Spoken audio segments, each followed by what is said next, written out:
জান্নাত, মাছরাঙা সংবাদ, ঢাকা। দর্শক, উৎসবের সবশেষ অবস্থা জানাতে আর্মি স্টেডিয়াম থেকে সরাসরি যোগ দিচ্ছেন আমাদের রিপোর্টার ইয়াসমিন রিমো। রিমো, প্রথমবারের মতো আয়োজিত মহোৎসবের তো আজ প্রথম দিন, তো কেমন দেখছেন দর্শক উপস্থিতি?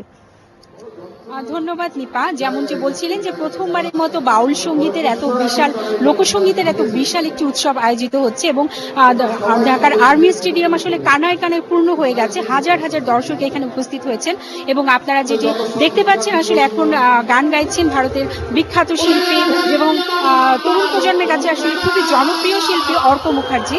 তার সুরের মূর্ছনা আসলে ছড়িয়ে পড়ছে এই আর্মি স্টেডিয়ামের কানায় কানায়। আপনি জানেন যে এরপরে আরো আজকে আছেন শিল্পী যারা গাইবেন, তাদের মধ্যে অন্যতম পাকিস্তানের শাই জহুর, যিনি সুফি গানের জন্য খুবই বিখ্যাত। এছাড়াও আছে পাপন এবং এরপরে গাইবেন। তো আমরা আসলে সরাসরি গানে চলে যেতে চাই, দর্শকদের কিছুটা গান শুনিয়ে আসছি আবার।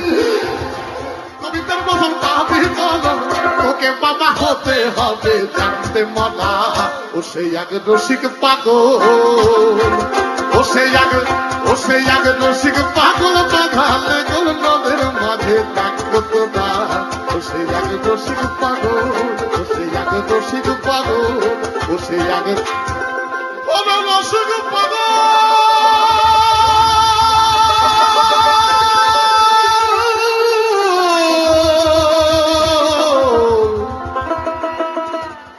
তোরা সামনে শিখ পাগল।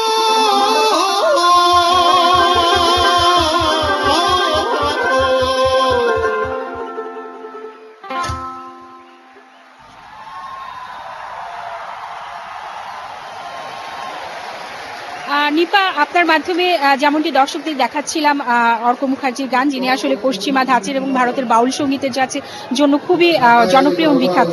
তো নিপা, আসলে এই ছিল আমার কাছে সর্বশেষ। এখন আর্মি স্টেডিয়াম কানায় কানায় পূর্ণ।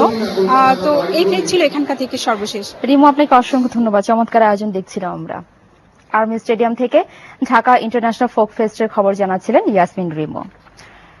দর্শক, রাত 10টা 45 মিনিট থেকে ঢাকা আর্মি স্টেডিয়াম